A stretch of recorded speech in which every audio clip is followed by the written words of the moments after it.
Alright everyone, meet the Hi-Complete. This is Bandai's Hi-Complete toy. Came out in the late 80s. Hi-Complete model, I should say. Came out in the late 80s. Has many of the features of the original Takatoku design, which Bandai by then owned and was selling their own versions of the toy. It's in 1/72 scale. It features landing gears. Not spring-loaded ones, but pull-out landing gears. Like that.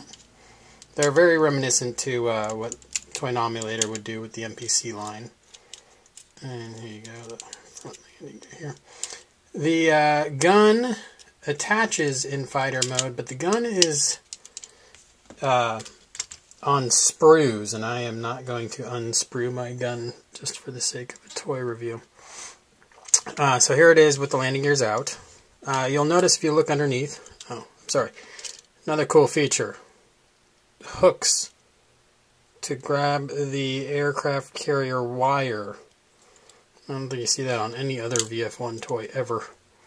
As I was saying, another cool feature is you don't see the push out for the fists in the bottom on fighter mode. And that is because Bandai cleverly has included a push out on the other side. So you push the hand out like that, and the hand comes out, and it's actually on a ball joint too, so that's pretty cool. So, but more on articulation as we go to different modes. You'll also notice there are hard points on the wings, so the missiles are on sprues again. I'm not detaching my missiles, but they would connect right there, which you didn't do on the previous toys released by Takatoku. There's also a little pilot figure on a sprue that you can pop off this glass here and put the little pilot figure in. You were going to have to paint that pilot figure yourself, or else he looks like a little white plastic blob. You can see fighter mode isn't the best representation. The fins come up in the back here. Fit is not perfect. And it's kind of humorous because you can see all the flaws of Toynami's MPC in fighter mode right here in an 80s toy. So it's pretty clear where Toynami drew their inspiration. So let's move on through the other modes. Here is Gear Walk mode. On sprues right now is a filler for this circle with an antenna that goes right there. That would really finish off the mode. Some things to point out that's pretty unique to this Hi-Complete model. One, the shoulders are up pretty high and interfere with the wings. So if you want to have your shoulders with free range of motion, you have to have the wings raked pretty far back.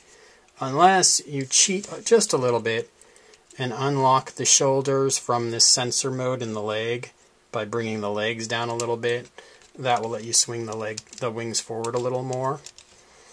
Alright, otherwise you have to kind of bring your arms forward so you can bring your wings forward. What makes the Gear Walk mode for the Hi-Complete model better than the old Chunky Monkeys is the foot articulation on the Hi-Complete model. You can do this with a Hi-Complete model. You cannot do that with an old Bandai Chunky. And that will allow you to have a little bit more fun playing with Gear Walk mode. Otherwise, that's pretty much it. That and those locks in the shoulders that lock to the legs are really what makes the Hi-Complete model stand apart from its predecessor. And really, those are changes that you see that were carried forward in the Toynami's Masterpiece toy, which is not aptly named. Okay, let's move on to Batroid mode. Okay, here's Batroid mode. The heat shield comes with the toy. Mine's still on a sprue. I don't have the heart to take it off, but if you were to own this toy and want to play with it, you would have a heat shield on it right now. The things that immediately jump out as being different from the old Takatoku are the hips that let you point inward, get a little A stance going, or be rigid like the Takatoku there. And the hands, which have a couple points of articulation with the gun finger and the other three fingers together. Otherwise, there's a few oddball items. The tail fins come up high, the lasers come up high. But otherwise, it's very, very similar in range of motion to the Takatoku. The legs like snap into place. They're not really ratcheting, but they definitely have a point where they want to be. The arms, nice smooth movements, no ratchets there. Here, I'll just give you a little view of the whole thing. Again, that circle there is an attached sprue piece. Didn't have the heart to put it on. There you go.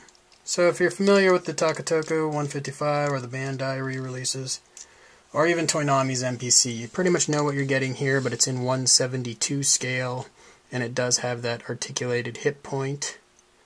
172 scale is just perfect for the Macross universe. I really wish more toy manufacturers found that scale instead of leaving it to the modelers. Really nice piece to own. Was the best representation of the VF-1 for a very long time. And certainly a good historic piece at this point. A lot of fun, but the prices for them are pretty outrageous considering how good today's offerings are.